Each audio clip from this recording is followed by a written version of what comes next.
Bonjour à tous et bienvenue dans cette nouvelle vidéo de la série accordée au mariage du Messie, son retour, les fêtes de l'Éternel et les jours de la création.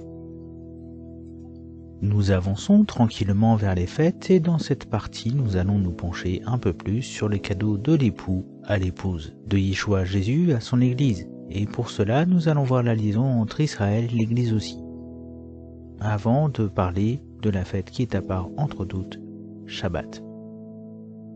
Le point que nous avions fait lors de la précédente vidéo sur le mariage galiléen nous avait laissé entrevoir un cadeau, mais l'époux n'est pas du type à retenir quoi que ce soit. D'ailleurs, Paul le confirmera en Philippiens chapitre 4, verset 19. Et mon Dieu pourvoira à tous vos besoins selon sa richesse avec gloire en Jésus-Christ.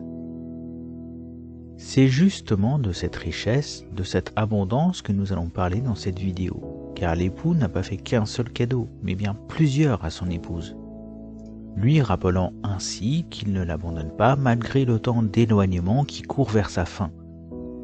Nous pensons bien souvent au Saint-Esprit qui est le cadeau principal, mais des choses viennent avec. Certains penseront aux dons, aux talents, mais Yeshua ne nous laisse pas jouer aux devinettes. Comme le dit Einstein, Dieu ne joue pas au dé. Et Jean s'attarde pour bien nous faire comprendre la valeur immense de ce cadeau qui nous est fait. Regardons ensemble. Jean, chapitre 14, versets 25 à 27. Je vous ai dit cela pendant que je suis encore avec vous. Mais le défenseur, l'Esprit Saint que le Père enverra en mon nom, vous enseignera toutes choses et vous rappellera tout ce que je vous ai dit. Je vous laisse la paix, je vous donne ma paix. Je ne vous la donne pas comme le monde donne. Que votre cœur ne se trouble pas et ne se laisse pas effrayer. C'est parce que nous disposons de ce cadeau que nous disposons de sa paix, qui surpasse toute intelligence. Nous n'avons donc pas à nous troubler de son absence, car nous recevons une assurance à travers cette paix qu'il reviendra.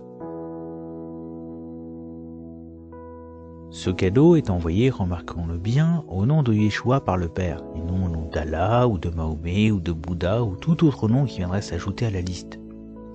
Et ce point est important, car la Roi, le défenseur, le consolateur, ne peut pas venir dans un autre nom que celui dans lequel il est envoyé, à savoir celui de l'époux de la part du Père. Nous allons voir encore un autre point important dans la suite concernant l'esprit de vérité. Jean chapitre 14, versets 16 à 18. Quant à moi, je prierai le Père et il vous donnera un autre défenseur, afin qu'il reste éternellement avec vous, l'esprit de la vérité, que le monde ne peut pas accepter, parce qu'il ne le voit pas et ne le connaît pas.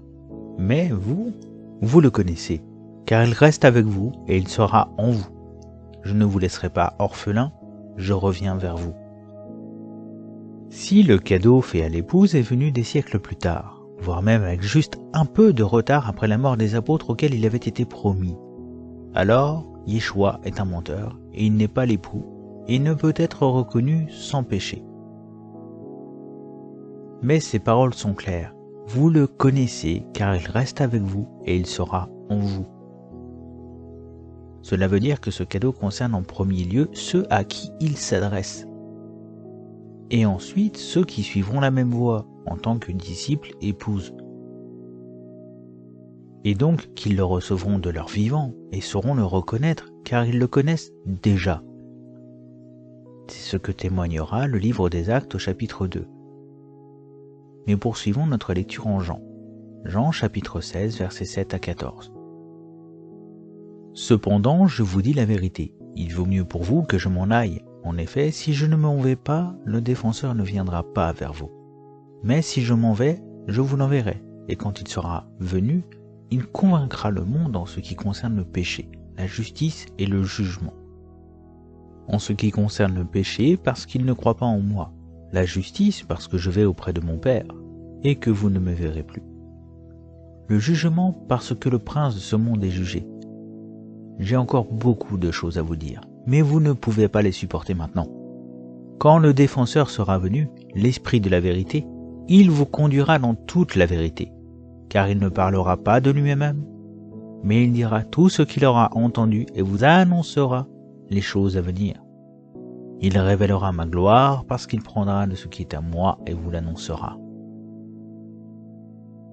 Le défenseur envoyé par l'époux nous parle de lui, nous rappellera ce qui a été dit, annoncera ce qui est à venir et révélera ainsi la gloire de l'époux. En sorte, nous pouvons voir que l'époux, en plus de ne pas nous abandonner, nous couvre de sa gloire par ce don qu'il nous fait, un don qui nous fait penser à la vie éternelle. Paul le déclare même les prémices ou les arts, car la parole nous dit ceci en Jean, chapitre 17, verset 3.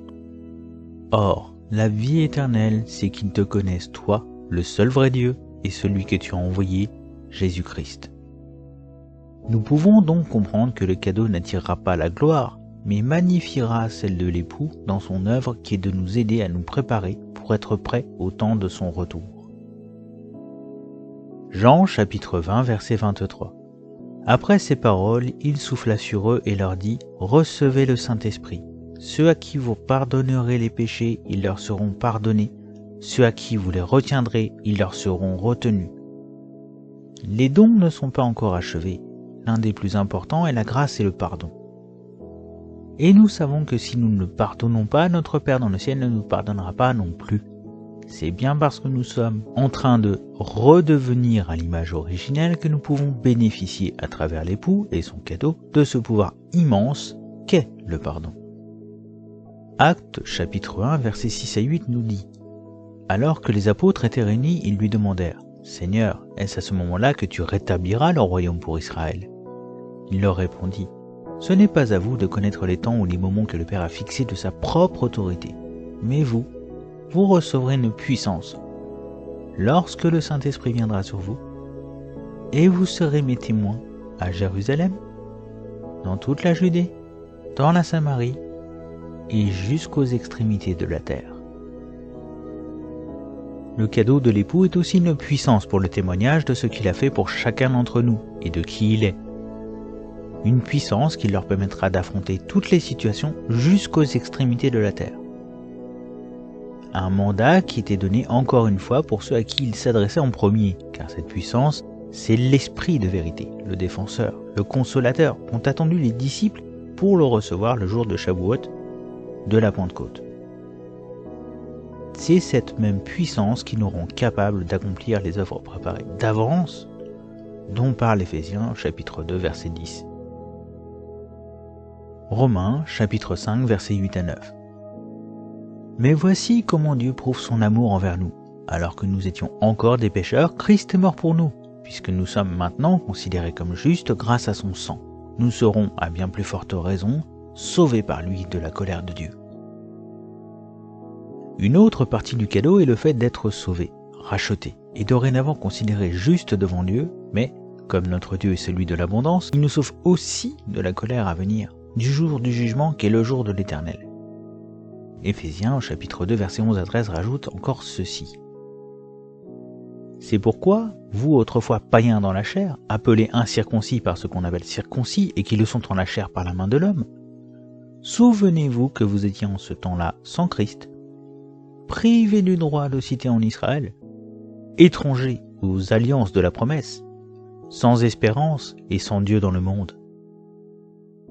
Mais maintenant, en Jésus-Christ, vous qui étiez jadis éloignés, vous avez été rapprochés par le sang de Christ. Nous avons été rapprochés. Oui, une partie d'entre nous a été rapprochée car nous n'avions pas droit à l'héritage qu'est l'Éternel. Il ne pouvait pas être notre part car il était celle d'Israël. Et cette part nous rappelle que Dieu a d'abord fait alliance avec eux et que cette alliance a elle aussi sa part de cadeau. Cela a eu lieu dans le désert et cela s'est déroulé comme pour ce que nous appelons la nouvelle alliance. Par un don immense qui s'apparente, qui est similaire au cadeau de l'époux. Ce cadeau est composé des lois de l'Éternel, des fêtes de l'Éternel, des sacrifices pour s'approcher de Dieu, de sa parole prophétique, comme l'a remarqué Romains au chapitre 3 verset 2, mais encore du tabernacle.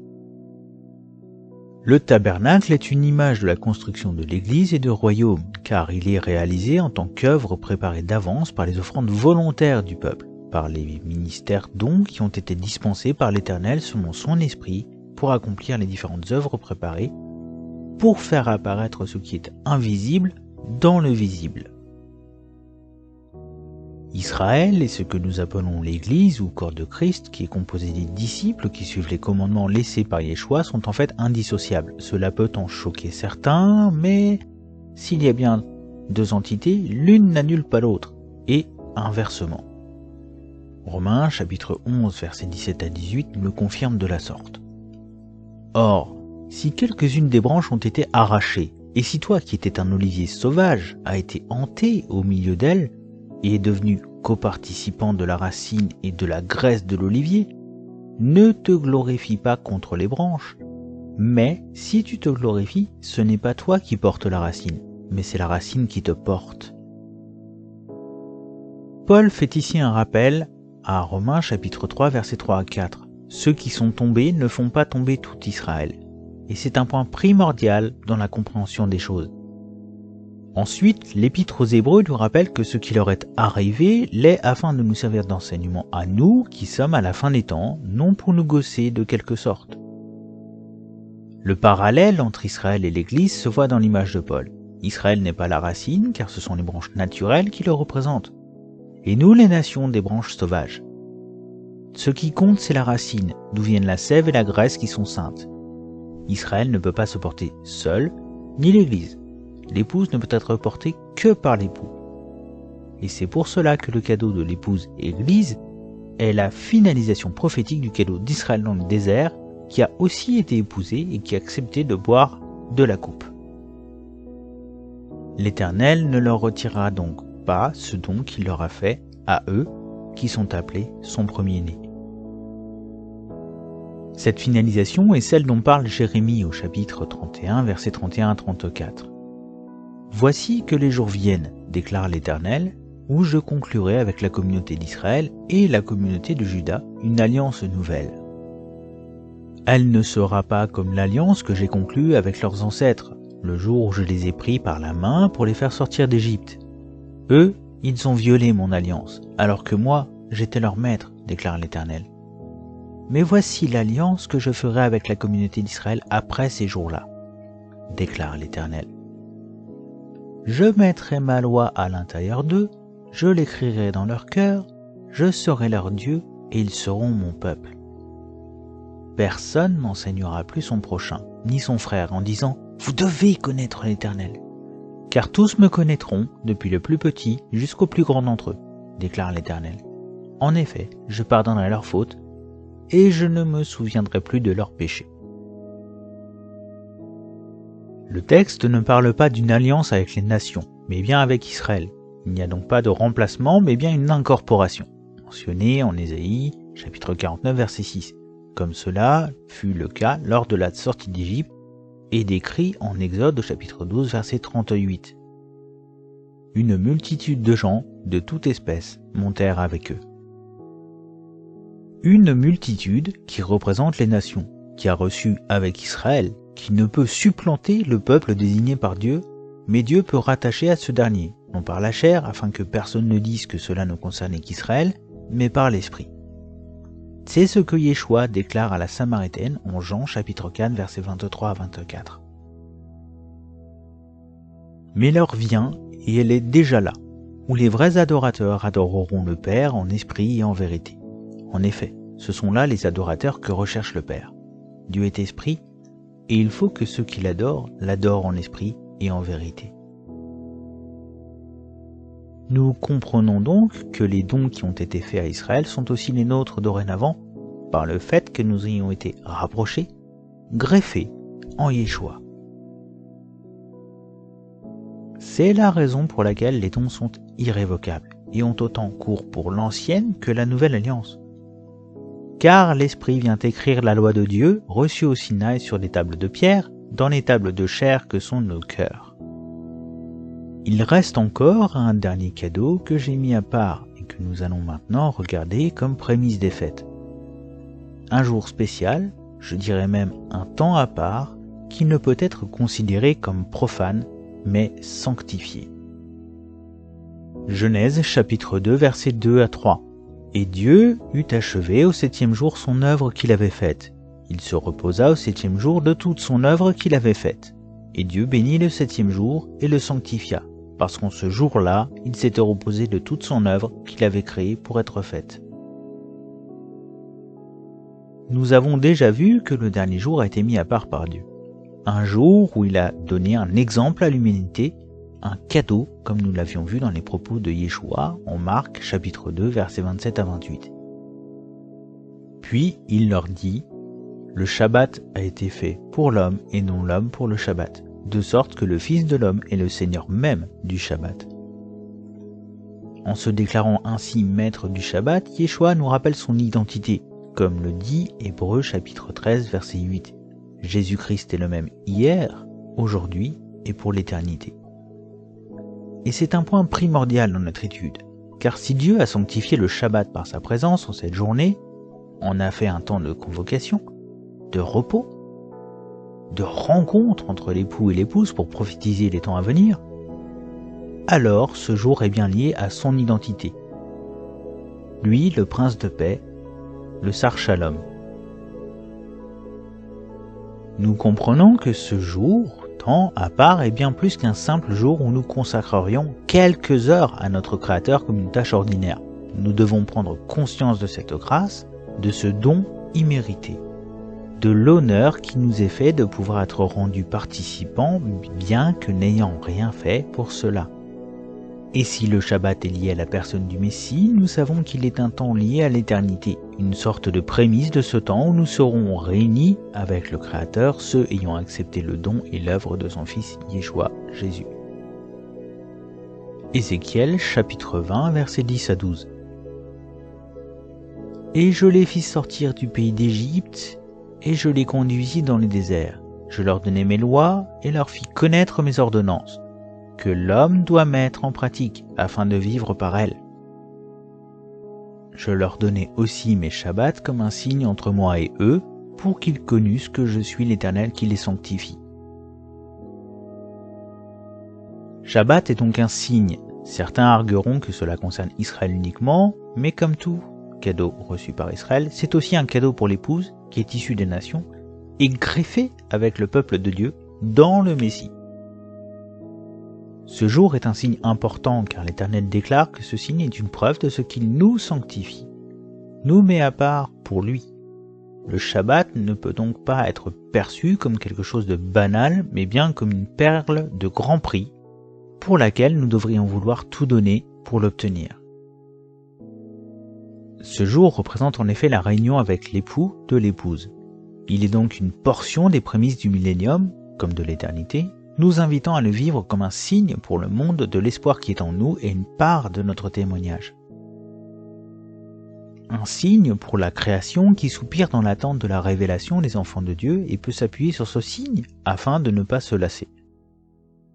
Exode chapitre 31 versets 12 à 17.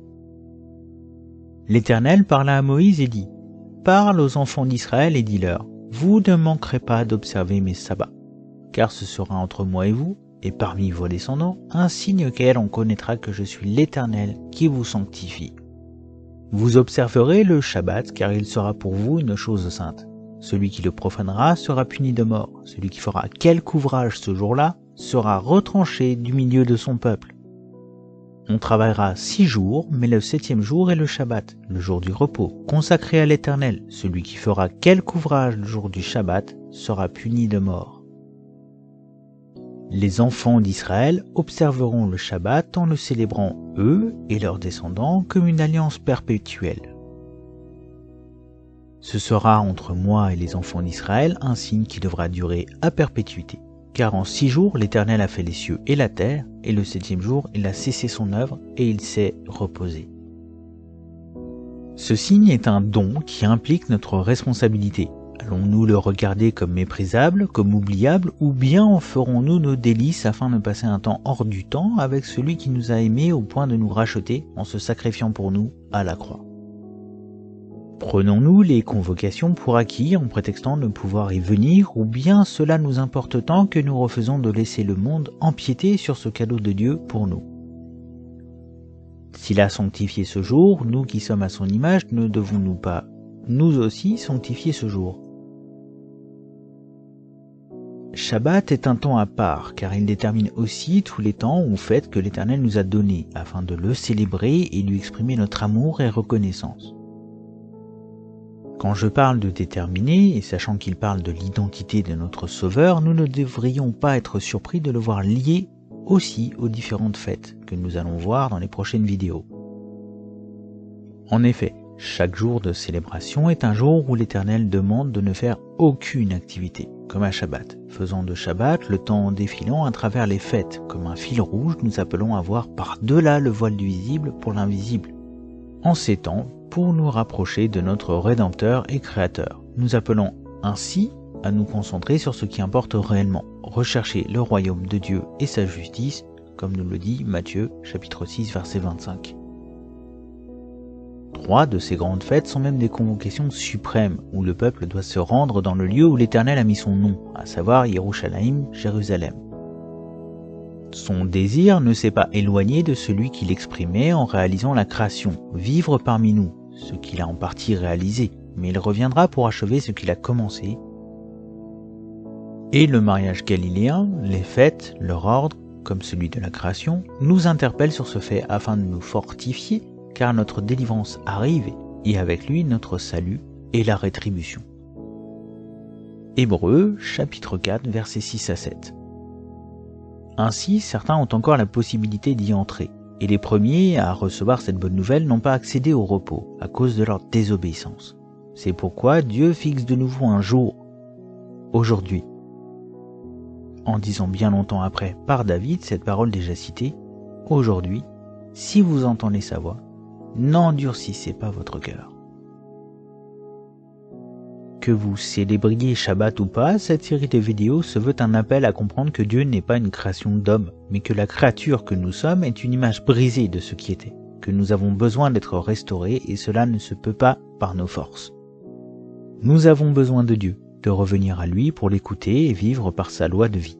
Cela implique reconnaître nos péchés, nous repentir et apprendre comme un enfant apprend.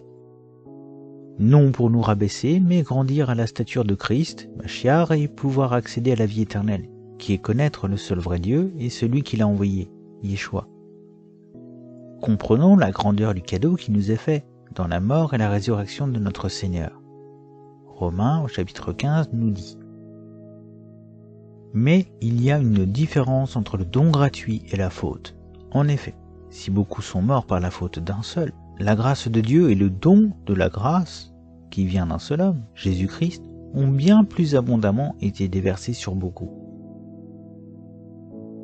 Il est notre Shabbat, notre repos dont nous avons besoin et qui vient effacer la faute par sa mort, comme nous l'avions vu prophétiser dans la vidéo La communauté du repos, qui analysait la généalogie de la création jusqu'au fils de Noé. Et étant notre Shabbat, il peut ainsi en être le maître, car il en est l'instigateur, l'ayant donné au peuple hébreu à la sortie d'Égypte. Nous-mêmes étant sortis d'Égypte spirituelle, en lui, nous avons reçu ce signe de Shabbat, qui avait été donné à toute l'humanité en Adam. Matthieu, chapitre 11, versets 28 à 30. Venez à moi, vous tous qui êtes fatigués et courbés sous un fardeau, et je vous donnerai du repos. Acceptez mes exigences et laissez-vous instruire par moi, car je suis doux et humble de cœur, et vous trouverez le repos pour votre âme. En effet, mes exigences sont bonnes et mon fardeau léger. Je vous donne rendez-vous lors de la prochaine vidéo pour démarrer la dernière ligne droite de cette série, par l'analyse des fêtes de l'Éternel et ce qu'elles peuvent nous annoncer sur ce qui a été et ce qui sera. D'ici là, je vous encourage à ne pas vous laisser simplement diriger par mes réflexions, mais à chercher aussi de votre côté, de vérifier par vous-même si ce que je dis est juste en vous appuyant sur la parole.